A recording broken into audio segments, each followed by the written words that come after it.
जय Hind. Hello everyone, आप सब कैसे हैं? आशा करता हूँ आप सब ठीक होंगे। मैं भी ठीक हूँ, मैं भी स्वस्थ हूँ। तो आइए आज टेंथ क्लास का जो मैथ का फर्स्ट चैप्टर है वास्तविक संख्या, उसे जानने का प्रयास करते हैं। उस चैप्टर के बारे में जानने का प्रयास करते हैं।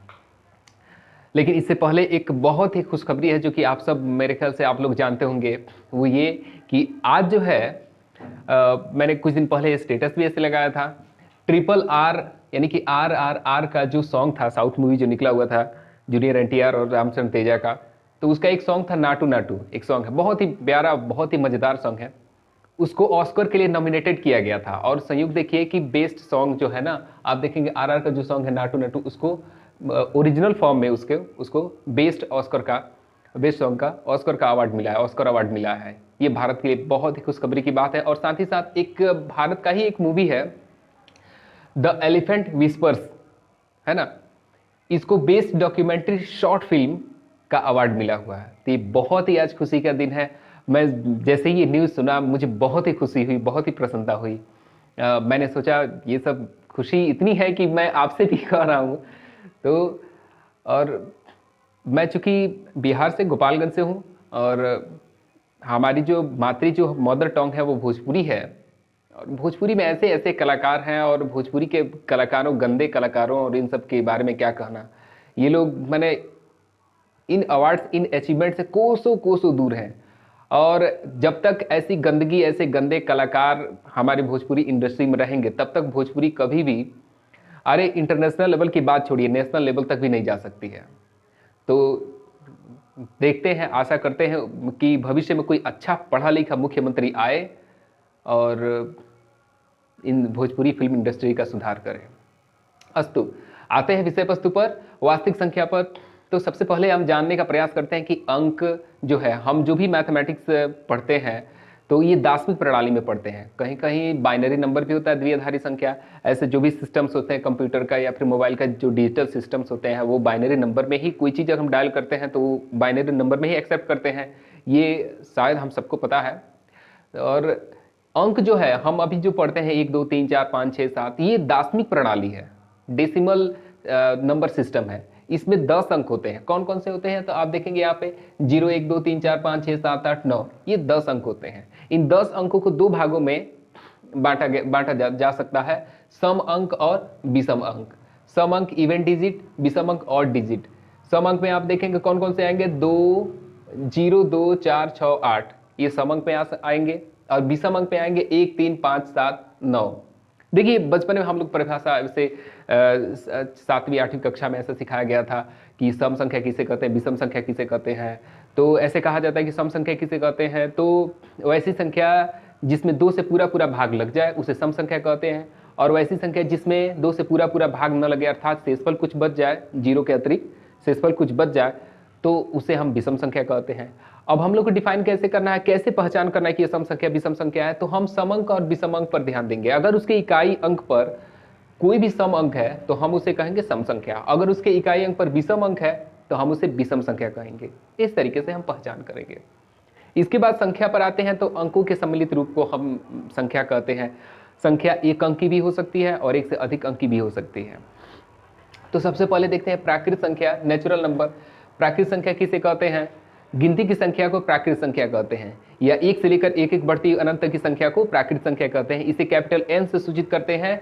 यहाँ पे मैंने लिखा है, आप देख सकते हैं, N = 1 2 3 4 5 डॉट डॉट अनंत तक जाएगा। इसकी कोई पारावार सीमा नहीं है ना।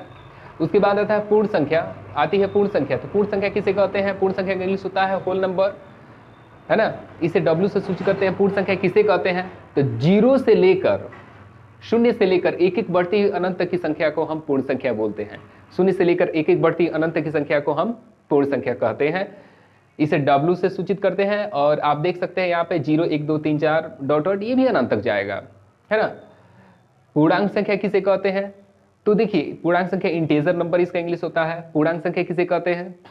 तो 0 से लेकर 1 1 बढ़ती हुई और 1 1 घटती हुई संख्याओं को हम क्या कहते हैं?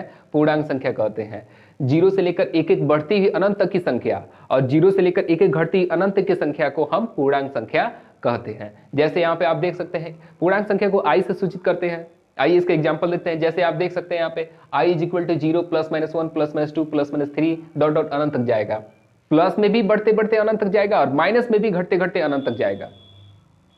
यानी कि हम कह सकते हैं कि 0 से लेकर एक एक बढ़ती हुई अनंत तक की संख्या और एक एक घटती हुई 0 से लेकर फिर इधर डाउन होते हुए एक एक घटती अनंत तक की संख्या को हम कहेंगे पूर्णांक संख्या। पूर्णांक संख्या के दो पार्ट होते हैं, धन पूर्णांक और ऋण पूर्णांक। भाई बहनों आप यहाँ पे देखेंगे, मैंने यहाँ पे संख्या रेखा बनाया हुआ है और ये बीच वाला जो है 0 है ना।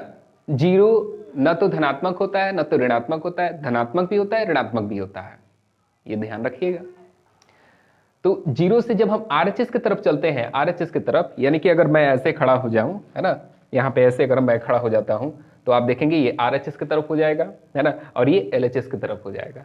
तो 0 से जब RHS की तरफ अगर हम चलते हैं तो हमें प्लस मिलेगा, यानी कि धन पूर्णांक मिलेगा 1 2 3 4 या फिर +1 +2 +3 बोला जा सकता है, प्लस को छिपाया भी जा सकता है, प्रकट भी किया जा सकता है ना। और 0 से जब हम LHS की तरफ चलेंगे, LHS की तरफ, तो हमें मिलेगा माइनस, यानी कि ऋण पूर्णांक मिलेगा, -1 -2 -3 -4, ये घटते जाएगा, ये भी अनंत तक, ये भी अनंत तक। तो ये रही पूर्णांक संख्या। कहीं कहीं ऐसा होता है कि धन पूर्णांक यानी कि पॉजिटिव इंटीजर इसका इंग्लिश होता है और इसे i+ से सूचित किया जाता है। ऋण पूर्णांक जो होता है इसका निगेटिव इंटीजर होता है और इसे i- से सूचित किया जाता है। आइए आगे आते हैं। उसके बाद यहाँ पे है अपवर्तक यानी कि मल्टीप्लायर्स। अपवर्तक किसे कहते हैं? कहीं कहीं आप इसे अपवर्तक को गुणनखंड भी कह सकते हैं, गुणनखंड, सॉरी। तो अपवर्तक किसे कहते हैं? तो वैसी संख्याएं जो दी गई संख्या को पूरी पूरी विभाजित कर दें। ध्यान रखना है कि वैसी संख्याएं जो दी गई संख्या को पूरी पूरी विभाजित करते उन्हें अपवर्तक कहते हैं। जैसे हम देखेंगे 4 के अपवर्तक, तो 4 के अपवर्तक 4 में किसे किसे पूरा पूरा भाग लग सकता है? तो 4 के अपवर्तक हम देखेंगे 1 2 4, ये 4 के अपवर्तक हो गए, यानी कि 4 में 1 से भाग देंगे, 2 से भाग देंगे या 4 से भाग देंगे तो पूरा पूरा कट जाएगा। उसके बाद 5 के अपवर्तक कौन कौन से हुए? तो 5 के अपवर्तक 1 और 5, 5 में 1 से भाग देंगे या फिर 5 से भाग देंगे तो पूरी पूरी विभाजित हो जाएगी। तो वह जिन संख्याओं से, है ना, वैसी संख्याएं जो दी गई संख्या को पूरी पूरी विभाजित कर दे, तो ये सभी संख्याएं उस दी गई संख्या की क्या कहलाती हैं बाबू? अपवर्तक कहलाती हैं। ठीक है, आइए अपवर्त्य किसे कहते हैं? तो वैसी संख्याएं जो दी गई संख्या से, ध्यान रखना उसमें मैं को बोल रहा था और यहाँ पे से है, तो वैसी संख्याएं जो दी गई संख्या से पूरी पूरी विभाजित हो जाए, पूरी पूरी कट जाए, भाग लगाएं तो पूरी पूरी कट जाए, तो उन सभी संख्याओं को दी गई संख्या का अपवर्त्य या गुणज कहते हैं। मल्टीपल इसका इंग्लिश होता है। जैसे 4 के अपवर्त्य तो 4 8 12 16, इन सिंपल हम पहाड़ा कर सकते हैं। देखिए 4 दिया 40 हम बोलते हैं, 5 दिया 50, 4 दिया 40, 6 दिया 60, तो 60 तक, 85 तक, 40 तक पढ़ा नहीं होता है, पढ़ा अनंत तक होता है। हम 10 मरतबा यानी कि 10 टाइम्स तक ही याद करते हैं। ठीक है, तो 4 के अपवर्त्य 4 8 12 16 डॉट डॉट ये अनंत तक जाएगा। इन 4 के जितने भी अपवर्त हैं इन सभी में अगर 4 से भाग देते हैं तो ये सभी के सभी पूरे पूर्ण रूप से विभाजित हो जाएंगे, पूर्णतः विभाजित हो जाएंगे। वैसे ही मैंने यहाँ पे लिखा है, आप देख सकते हैं 5 के अपवर्त 5 10 15 20 डॉट डॉट अनंत तक। 6 के अपवर्त हैं तो 6 12 8 18 है, सॉरी, और 24 है। इसके साथ साथ अनंत आप देख सकते हैं अनंत तक जाएगी, है ना।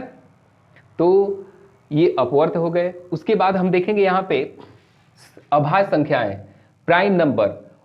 तो हम देखेंगे कि वैसी प्राकृत संख्याएं जिनके केवल 2 ही अपवर्तक हो। अभी अपवर्तक हम इससे पहले हम यहाँ पे पढ़ चुके हैं, जान चुके हैं। वैसी प्राकृत संख्याएं जिनके केवल 2 ही अपवर्तक हो उन्हें अभाज्य संख्या कहते हैं, इंग्लिश में प्राइम नंबर बोलते हैं, है ना।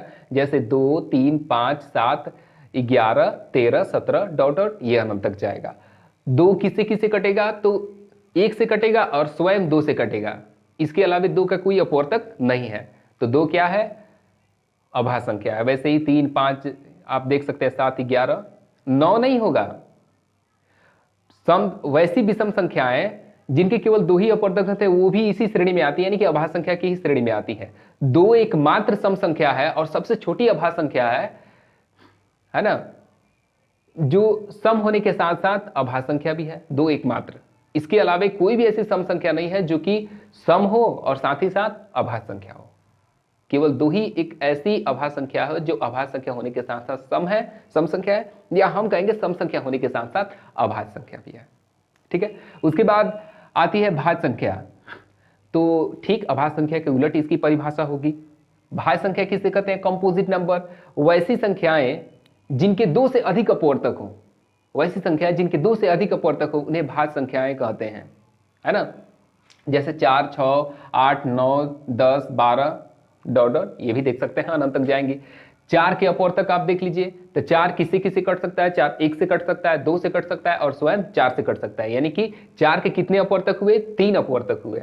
वैसे ही 6 का देखेंगे, 6 1 से कटेगा, 2 से कटेगा, 3 से कटेगा और स्वयं 6 से कटेगा।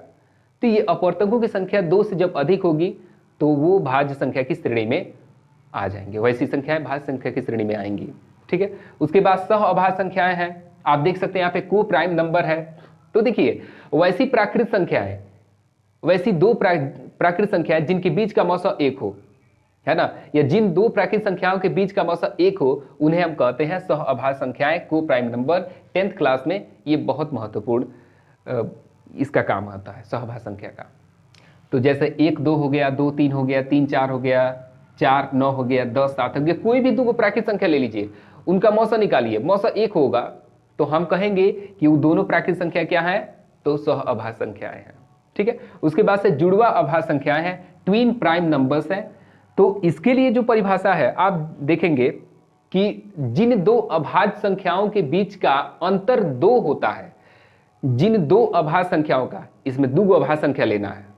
ठीक है, जिन दो अभाज्य संख्याओं के बीच का मौसा, बीच का अंतर, सॉरी, जिन दो अभाज्य संख्याओं के बीच का अंतर 2 होता है उन्हें जुड़वा अभाज्य संख्या कहते हैं। आप देख सकते हैं यहाँ पे जैसे कि 2 अभाज्य संख्या लिया गया है, यहाँ पे 3 और 5 है, इनके बीच का मौसा क्या है? 2 है, यानी कि ये दोनों क्या कहलाएंगे? एक दूसरे परस्पर ये जुड़वा अभाज्य संख्या कहलाएंगे, ट्विन प्राइम नंबर्स कहलाएंगे।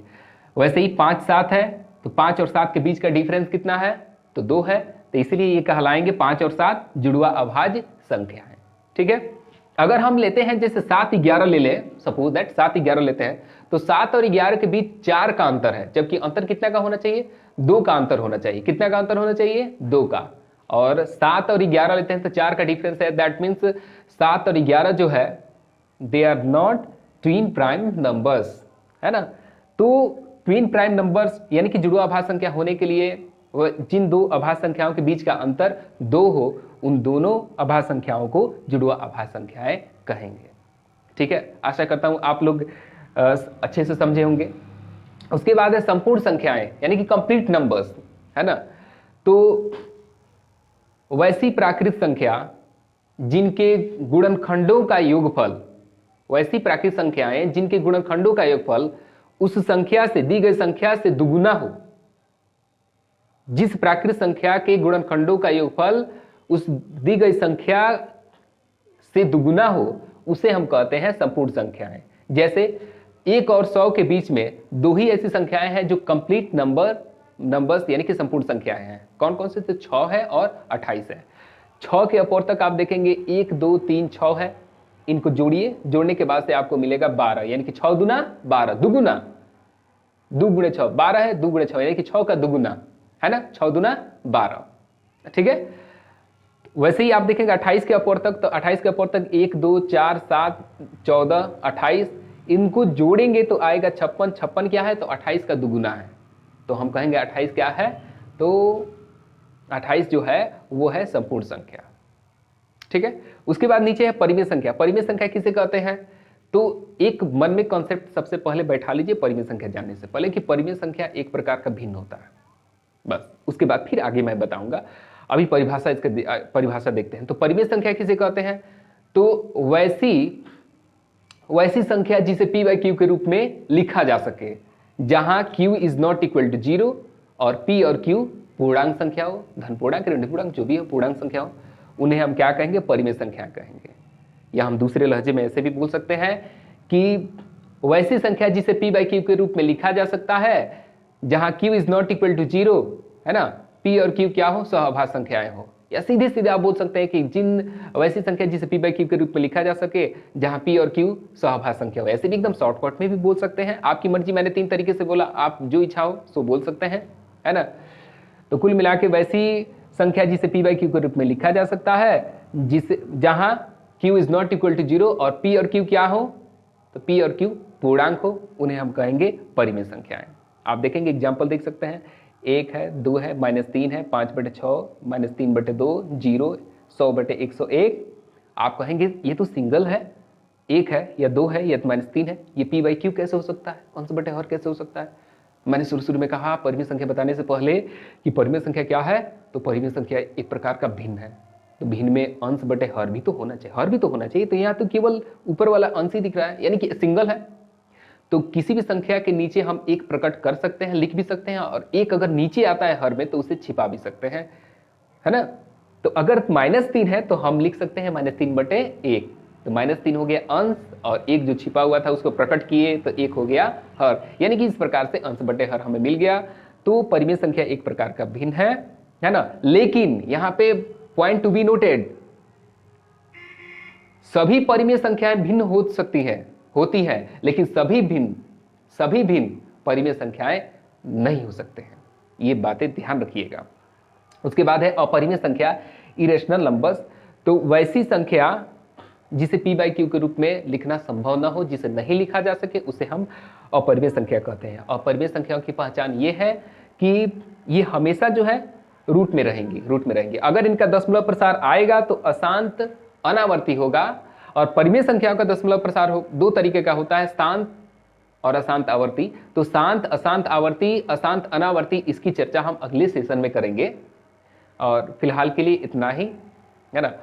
तो मैं चलते चलते मैं एक बात आप सबसे मैं फिर कहना चाहूँगा कि आप सब ज़्यादा से ज़्यादा शेयर करें, लाइक करें, सब्सक्राइब करें और सहयोग करें, ताकि हमारी संस्था, हमारा चैनल जो है प्रोग्रेस करे। इन्हीं शब्दों के साथ आज का सेशन यहीं पर स्थगित करते हैं, और इस आशा के साथ कि आप सब स्वस्थ रहेंगे, जहाँ भी रहिए स्वस्थ रहिए, हंसते मुस्कुराते रहिए और अपने कर्म को पूरी निष्ठा के साथ करते रहिए। क्योंकि भगवान श्री कृष्ण ने गीता में कहा है, कर्मण्यवाधिकारस्ते माँ फलेषु कदाचन माँ कर्म फल हेतुर्भुर्मा ते संगोस्तु कर्मणि। हे अर्जुन, तुम्हारा कर्म पे अधिकार है, यानी कि कर्म पे हम सबका अधिकार है। हम जैसा कर्म करेंगे वैसा ही हमें मिलेगा, ठीक है। तो आप सबसे ये रिक्वेस्ट है कि आप सब मन लगा के पढ़ें। जय हिंद।